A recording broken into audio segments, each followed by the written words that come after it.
Welcome to the Inside the Vertical Mind podcast, hosted by Don McGrath. Each episode focuses on a different psychological or social aspect of climbing. You won't hear about the latest hard sends by big-name climbers. You will hear from people more like you who have interesting stories and perspectives about climbing and what it means to be a climber. I'd like to give a shout out to our sponsors. Trango Climbing Gear and Holds makes innovative climbing gear that climbers trust. And they make a wide variety. Go to trango.com. You could see shoes and ropes and harnesses, ice gear, all kinds of stuff to help you be the extraordinary athlete that you can be. They believe everyone deserves to be an extraordinary athlete, extraordinary climber. And so go there and check out all their great stuff. And Sharp End Publishing, Fred Knapp and the team at Sharp End Publishing, they publish award-winning climbing books, guidebooks, and other kinds of books that are just fantastic. And everything they do, all the work they do, is fueled by a passion for climbing. Go to sharpendpublishing.com. So, for those who don't know, Don is a co-author of The Vertical Mind. This book has been out for almost over 10 years now, right? Yeah, and now he has a podcast that you just started, about 3 episodes, I think, and a TV docu-series, and he's done the pilot of that with Hazel Finley, who is one of the best climbers in the world and also a mental training coach herself, so we'll get into those things. But this is a great book, and it gives you like the actual tools to like overcome. I think it's a great book. Thank you. It like walks you through, because there's a good quote like, knowledge without action is philosophy, and then action without knowledge is, stupidity. But the combination of having the knowledge and then the actual practical tools to get you acting on that knowledge is hard to put into words, and you did a very good job at it. Thank you very much. And I owe a lot also to my co-author, Jeff Ellison, who's a psychology professor. Yeah. And he adds the science piece of it and the clinical aspect of it.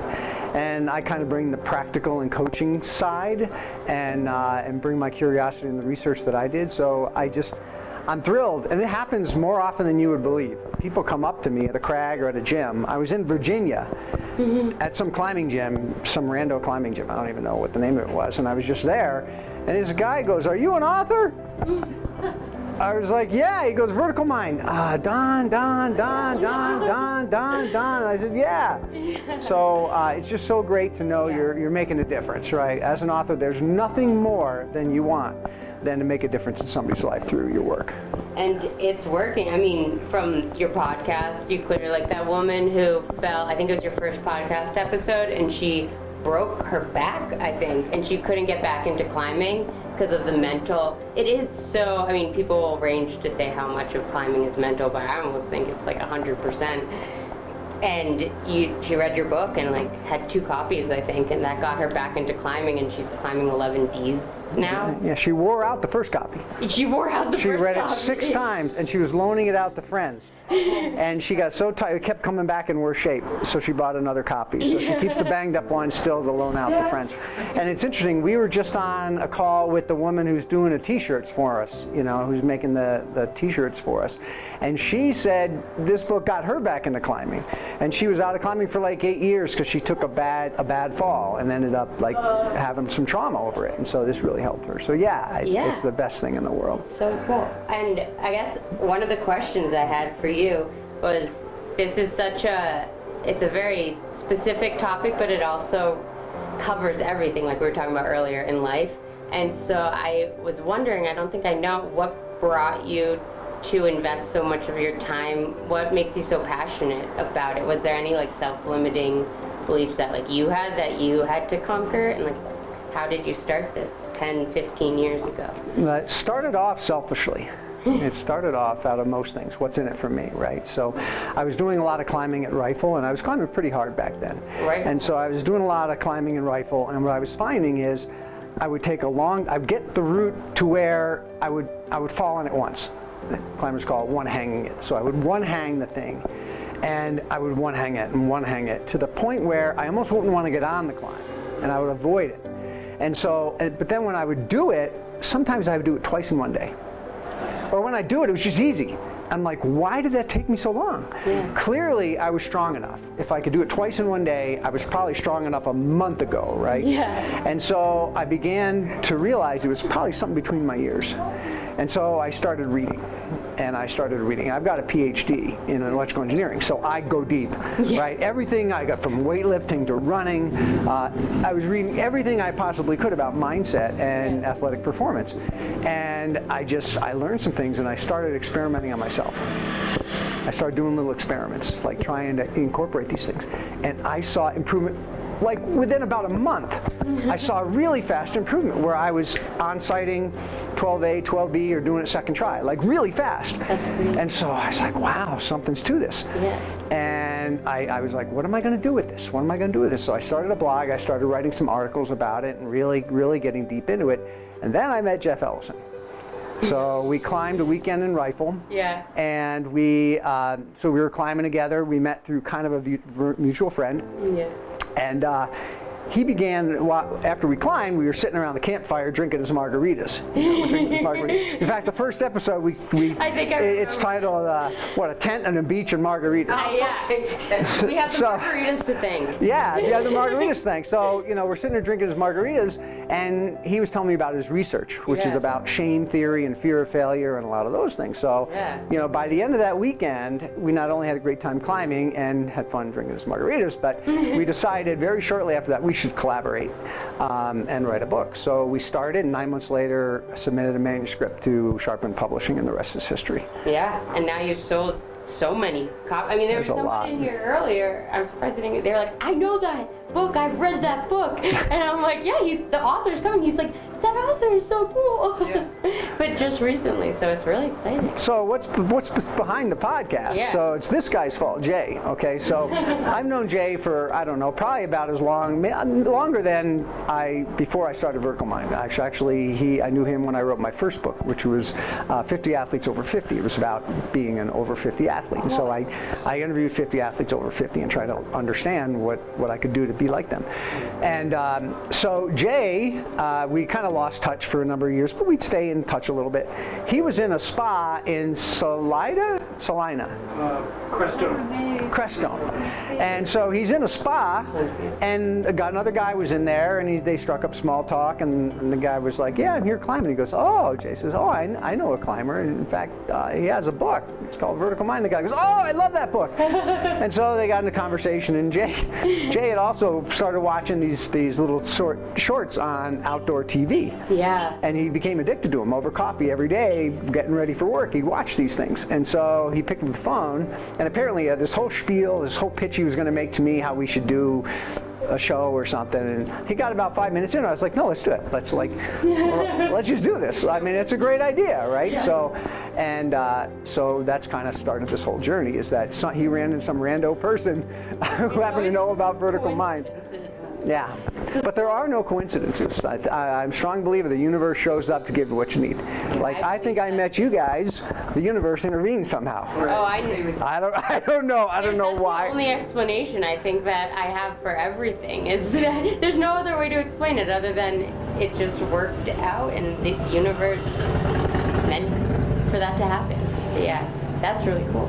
So many things have shown up in our journey on Inside the Vertical Mind. Like Hazel Finley happened to be in the U.S. and me connecting through a third person to meet Hazel and her saying yes to be in the pilot was like, we have a joke amongst our team. We just, whenever something like that happens, we say, universe. Yeah. We say, universe. Yeah. There it is again, right? So that was kind of my second question is, after spending so much time learning about this for yourself, and then the book, and then the TV show, and then Hazel, she's 34 right now, and she's been climbing her whole life, and she's one of the best climbers ever. And she also, in the UK rating system, is rated a lot on like kind of sketchiness, basically. Like at a certain point, it's just very extreme, and like you have no protection, you're very exposed.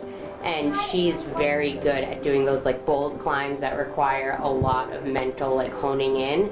But again, she's 34. She's a little older than me. She's this tiny little blonde girl. and you see her climbing up this huge, she was the first woman to do an E9, and since then she's done an E10, so that's a very, very exposed and dangerous climb, and it's up, the E9 was up against the ocean, and her dad's like belaying her in the ocean, and she's just hanging on to tiny crimps. So my question is, did you learn anything? You guys probably learned a lot from each other. Was there anything that you opened her eyes to, or vice versa? Well, so we did this pilot, right? We did a pilot in Moab, and the format of our docuseries is it's myself with another climber that many climbers might know, Hazel being one, Katie Brown being another.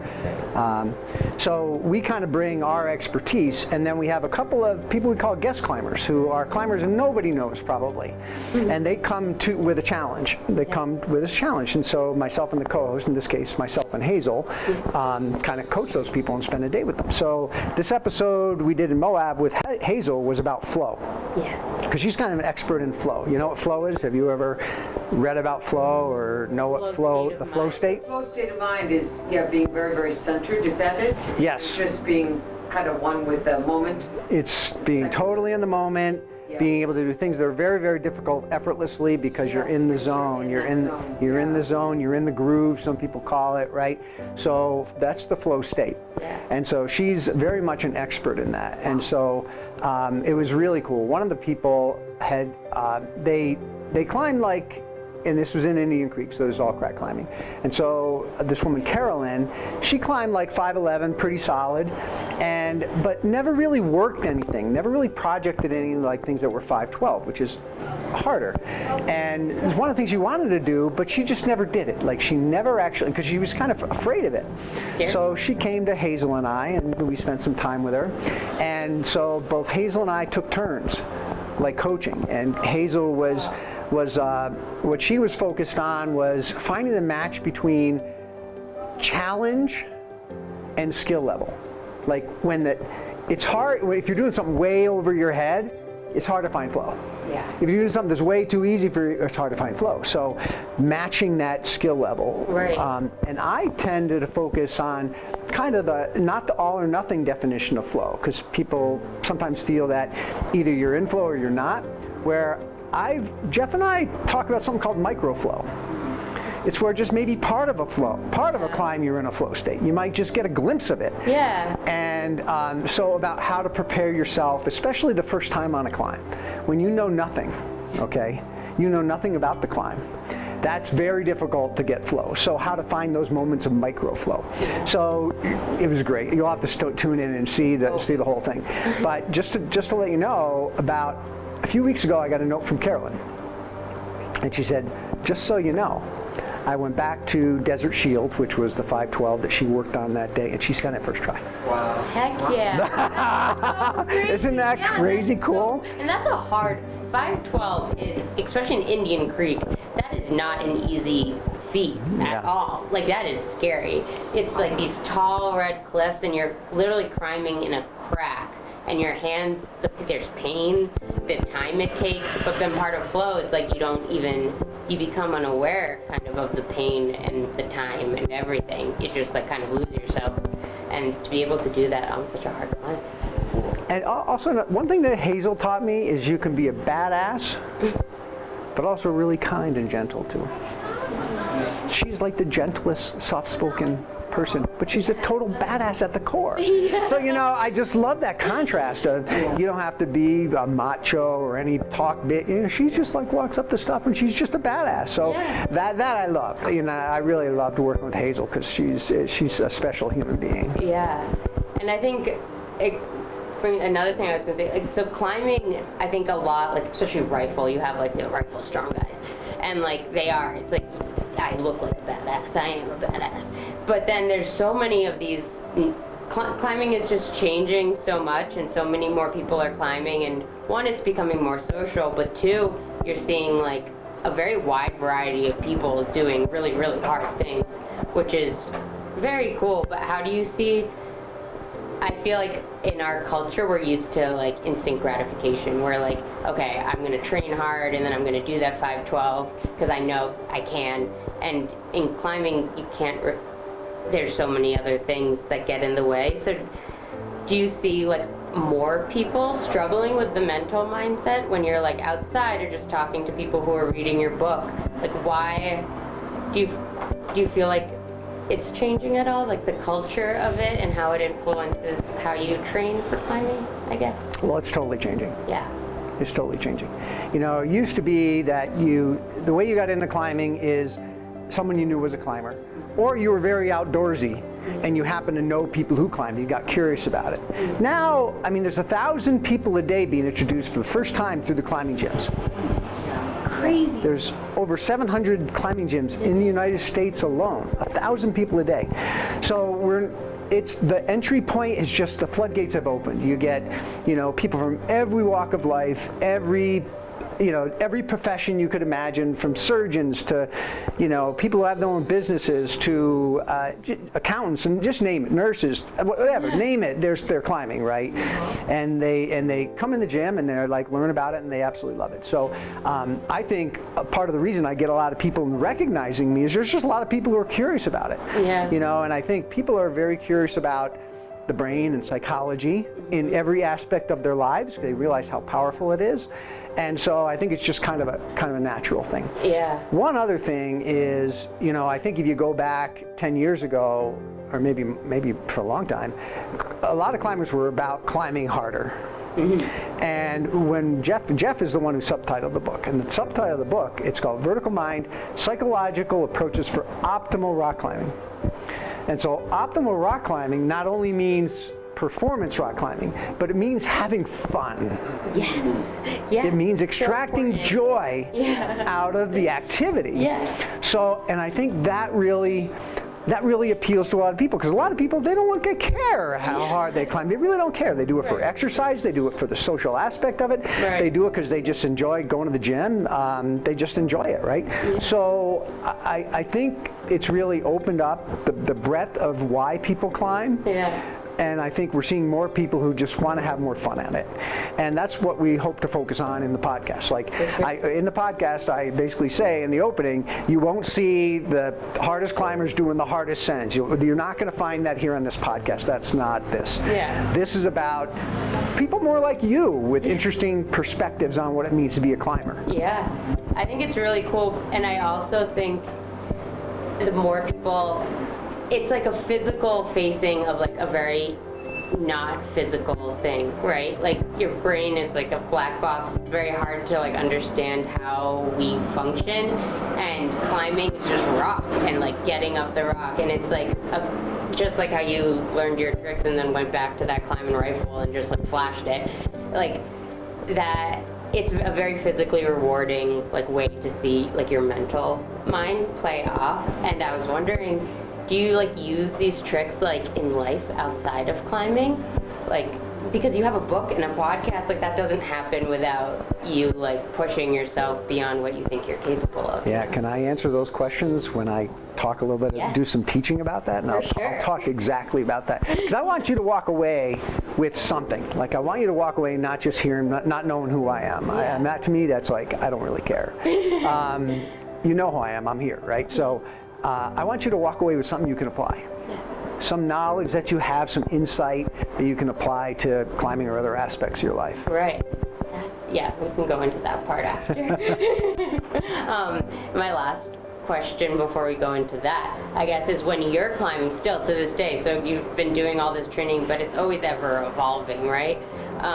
What are some key points? Like, there's so many different tools in here, like the box breathing and then like thought replacement. What are like some of your favorite tools that you use on yourself when you get scared, if you still do? My favorite thing. Okay, actually, can I share two? Yeah, please. One is something I call the competence flywheel. The competence flywheel. Yeah. So how do you gain confidence? Doing something. right? You don't sit and go, I think I can do brain surgery, right? Hopefully you don't. Maybe there are some very crazy people, hopefully. No. But the way, and this happens to me, because I'm in my 60s, and it takes a little longer for me to get back into shape. So my brain still sometimes thinks I'm in my 30s, but it just takes longer for me. And so the way I measure where I am is I'll go back to things that I've done before. And I'll say, I just did it the other day at Climbing Shelf Road, and I did that. I was like, wow, I'm way ahead of where I thought I was. So now I'm ready to take it up to the next level. Yeah. And so I do these benchmarks, competence, like I've got competence at something that I know, I know what that means. And then now I have confidence to do something else that's maybe a little more challenging. And the more you do that, you know what a flywheel is? Yes. A flywheel is like a heavy thing that you just push it a little bit, and then you push it a little bit, and a little bit, and a little bit, and a little bit, and over time the thing starts rocking. And before you know, and then it just goes on its own, right? You don't have to push it. So I use that visual of the confidence flywheel. Because you can't keep the pressure on yourself all the time. You want the flywheel to take over at some point, right? So, but it takes the activation energy, that real careful planning. So that's when do you like that? Is that cool? So how long does it take for the flywheel to start moving from your experience? A few things that you know are like benchmark, like markers, okay? Not one. Because one doesn't prove anything, right? One is what we sometimes call a fluke. But when I coach people, sometimes say, I had a fluke. And then the next week they come back and tell me about another fluke and another fluke. And I'm like, that's not a fluke anymore. That's the flywheel. So like 3 or 4 times of like having some successes, or, at least getting a good gauge at where you are a few times. So this could be a matter of weeks. I mean, we're not talking like months or years. We're talking days to maybe weeks. That's very cool. So my second one, and this is my go-to. This is my absolute go-to. This is where I started. This was like the first thing I learned that I was like, wow, there's really something here. And it's a thought replacement. Okay, so a thought replacement is, when you get to do something that's maybe a little scary, or something you're a little nervous about. How it's so easy to think, it's going to be hard, and I ate a bad burrito, and did I get enough sleep last night, or my leg hurts, or that thing, like, how that happens, like those thoughts get in there. Are they helpful? No. No, they're not. So here's a psychology question. The answer is really, really simple. How many thoughts can you hold in your head at one time? 1. Okay, very good. Sorry. So if you have this thought of, I had a bad burrito, it's not helpful, right? So you've got unhelpful thoughts going through your mind, and they tend to jump around, right? It goes from one to the other. So what if you could take a thought that's actually helpful and have that be in your mind while you're getting ready? And so that's what thought replacement is. And my favorite is one move at a time. One move at a time. And this is not just climbing. This is everything. Everything is one move at a time. Everything is one thing at a time, one step at a time. You can only climb one move at a time. Everything that was under you, everything that's above you kind of isn't helpful. Yeah. Right? Ahead, it's just worry and it's regret behind you, right? So that's a way of getting into that flow state, of being just hyper-focused on getting so into that moment. I remember when I first started practicing this, I would grab holds and I would just totally geek out on it. Like, I would just feel it like my life depended on it. What is that hold? Like, what's the best way to put my thumb on that crystal? Is it best this way? Is it best that way? Like, what is the absolute best way to do this? Yeah. And I would just go so deep on that. And that really made a huge difference. Once I trained my mind to be in that moment, it makes a huge difference. Yeah, the thought replacement, I also heard, this is something that I have a hard time with I'm going to fall or I'm not going to fall, or like I'll fall or I won't. And having that instead of like, oh my God, like thinking of like how the fall's going to go and like exactly how you're going to swing so that you destroy your body is just like, that gets in my head so much. And I don't know, sometimes it sounds so simple, but doing it in practice it's hard. Well, I'll tell you how to do it. We know how to train those things. We know how to train them. It's not all that hard. It's just if you don't know, it's like anything else. If you don't know how to do woodworking seems really hard. right? So once you know how to woodwork, it's like pretty simple. Yeah. So. You have kids, right? My wife has 2 older sons. They're in their 40s. Stepsons? Yeah. Do you ever have conversations? Do they climb? They don't climb. They climb when they were, when they were 8 and 10 and we could make them do what we want them to do. But they weren't interested in it, really. Do you still use that mindset? Because I thought of, Hillary Nelson, she was like my big role model, and she always said at the end of one of her Lotse videos, it was pushing down, you don't have to climb Lotse, you don't have to climb a 512 crack at Indian Creek to start pushing down those self-imposed barriers and start breaking down your thoughts. What's another, I don't know, have you seen it really result in other people's lives who don't climb that thought? Yes, and I'm going to teach you a trick. Okay. If you want to know a trick, yeah. I'm going to when I get to teaching, I'll teach you a trick. Okay. That applies to any aspect of your life. I guess I keep going back to that. And you're could you wait? Tell me. But yeah, that was my main question. Oh. Well, I guess we'll go. So you talked about there's 10 rules of flow, right? Mm-hmm. And then I'd start 3 because I thought they were interesting. So the immediate and direct feedback, I find that's very hard in places even if you're climbing, narrowing in on the moment that is the feedback is kind of hard sometimes. You're that whole thing was hard. So how do you break it down into is it just you sent it or you didn't, you climbed it or you didn't, or what other? But you know how you're feeling, right? You know how you're feeling, right? Yeah. When you're climbing out of balance. Yeah. You know when you're not in the moment. You know when you're distracted because you've got some stuff going on at home or dogs barking or whatever. I mean, you kind of, I get a sense for either I'm in this right now or I'm not.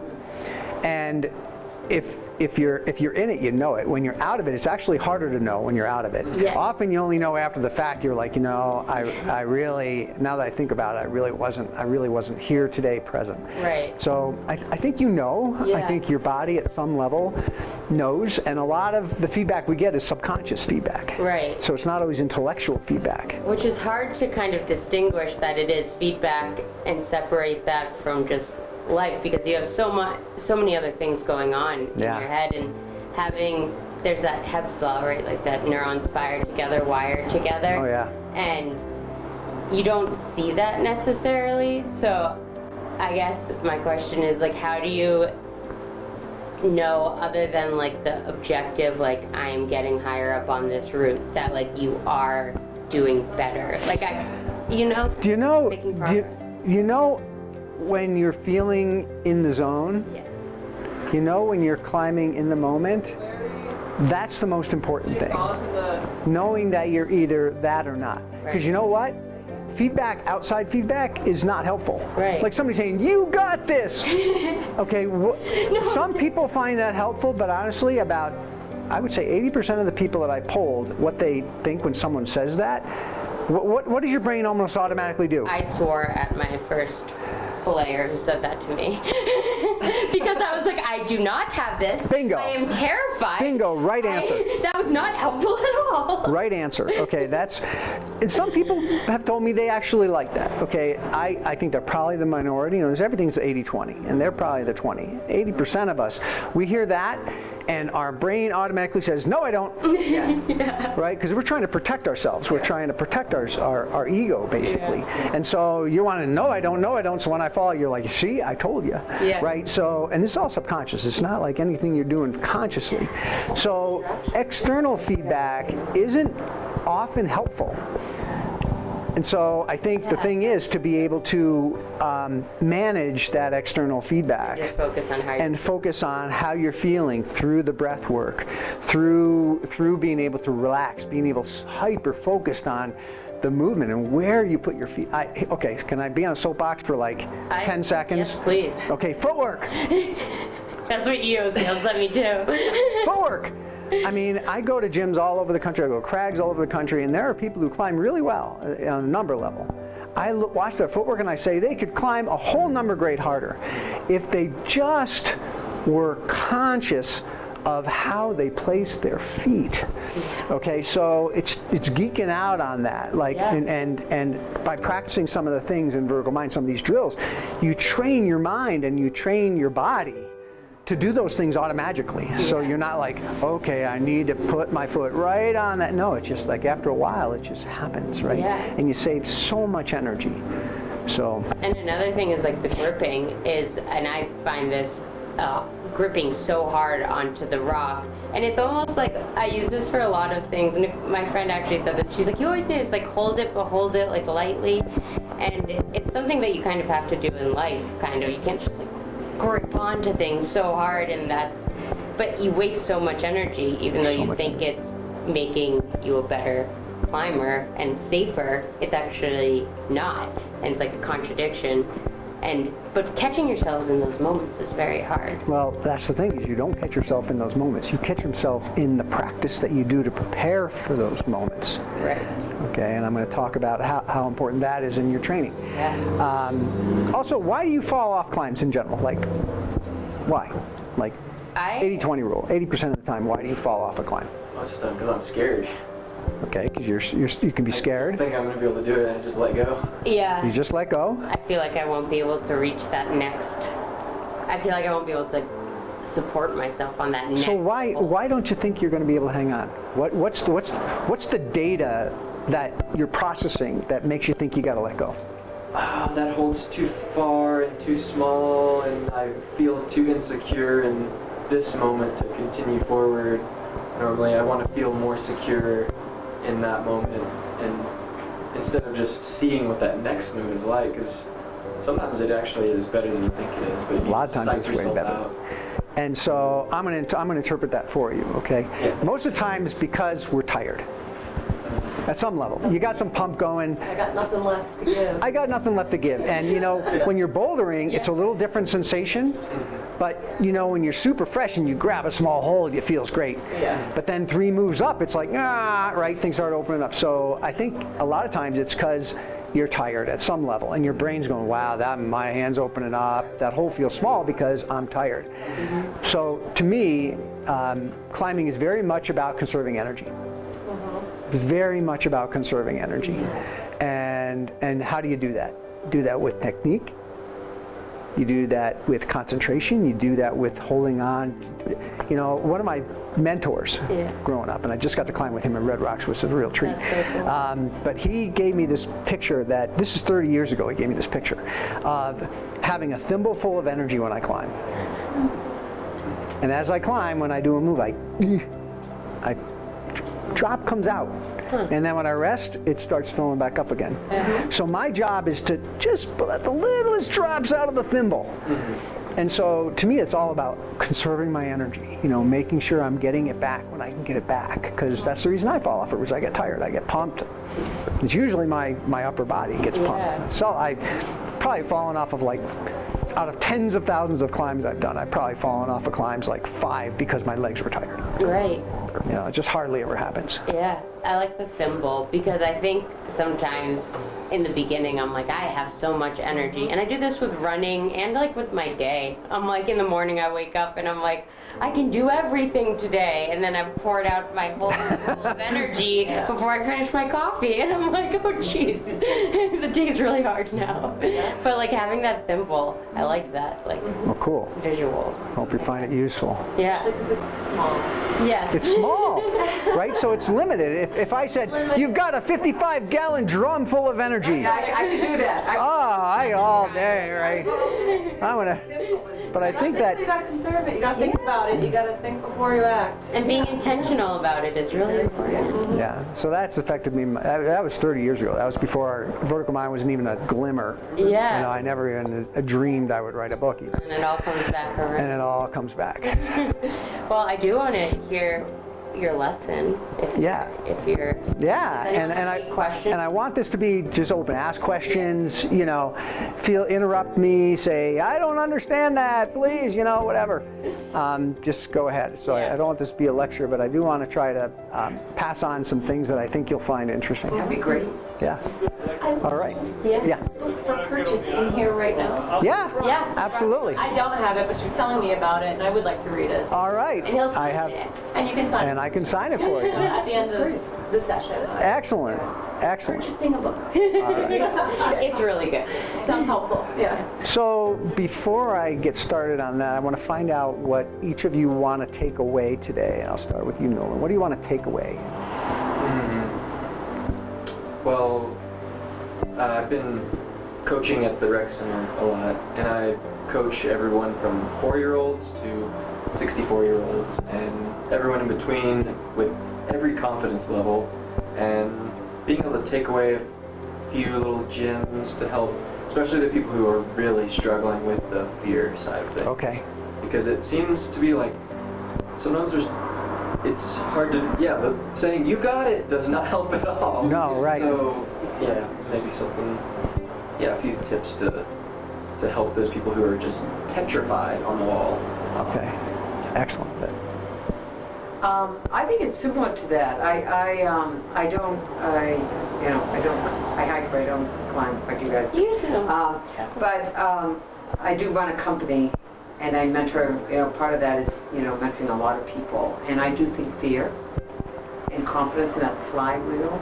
And that's when I was reading your book. I said, my God, this is like a great book to read for anyone, for yourself, but anyone who's trying to mentor people. Well, I was a director of engineering, so I used to manage groups of a couple hundred engineers. Yeah, exactly. It probably comes through because that's the way I approach my. And there's just ways to take people up to their next better self. Yeah. And so when I started reading your book, I was like, my God, this is like a manual on that. And so that's what I'd love to understand, how you kind of crack the code. Yeah. You're probably still cracking it, but how you did that. Sure. Yeah. Absolutely. Awesome. Yes, well, I have not read the book yet, but what I'm gathering, I think that I would like to, I don't get in front of a bunch of people and mentor anybody, but I'd like to use it for myself, for my own growth and for my own just confidence and everything. So it sounds like that a lot of your book is not just a physical part of things, it's the mental part of things. And I'm kind of working generally on the mental part of my life in general, and I think that there's just a lot of useful, helpful tips that you have in there that could help me just better hone in on things and have a grasp on things.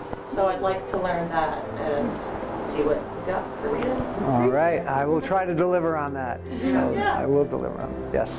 Oh, golly. I don't do a lot of climbing, but I have done some with more lay inside, but I'm pretty active. And so I like the idea of the hanging, and I'm getting older, some of my joints are complaining, and so it's just some good stretching there. I guess the moment that struck me the most when I had been climbing, and it's happened in other areas of my life that sound like it would be pertain to your book that I'd like to latch onto, is I climbed up the wall, and I remember Morgan Lee at the end saying, "I'm surprised you made it all the way to the top," but I got to the top, and I think you talked about it a little bit before. There was a really like, golly, what the do I do now? Right. And Morley was trying to explain like what you do because I was roped in and stuff. Right. It's like that moment is really, there's a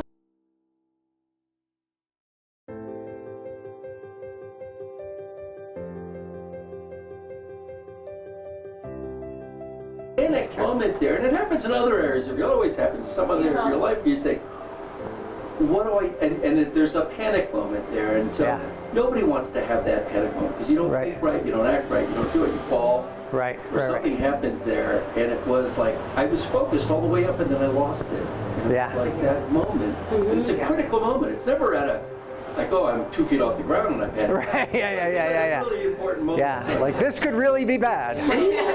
That mental discipline when you're like, okay, look what I did. Yeah, all right. The thimble. Yeah, the end of the thimble, that's right.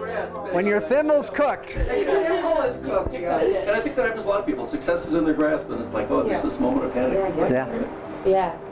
And Morgan. I think I want to be better at climbing, and I feel like, especially now I'm building the strength that like I can be, but when I go outside, I go and I'm like trying to talk, I'm like, I'm gonna do it, like I'm gonna climb and no fear, I'm just gonna focus on the rocks and just technique, and then I get there and I try one and like, okay, and I try two, try 3 times, my hands are hurting, and then those thoughts just start coming in, and it's so annoying because like I know this, and even like we were at Three Sisters, and I'm like, my hands hurt, like I've tried enough today, and I feel like I could progress so much more if I could just get that out, you know? All right, let's see what we can do.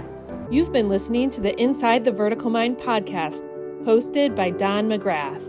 We leave with a quote from Alex Lowe: "The best climber at the crag is the one having the most fun." Until next time, climb on.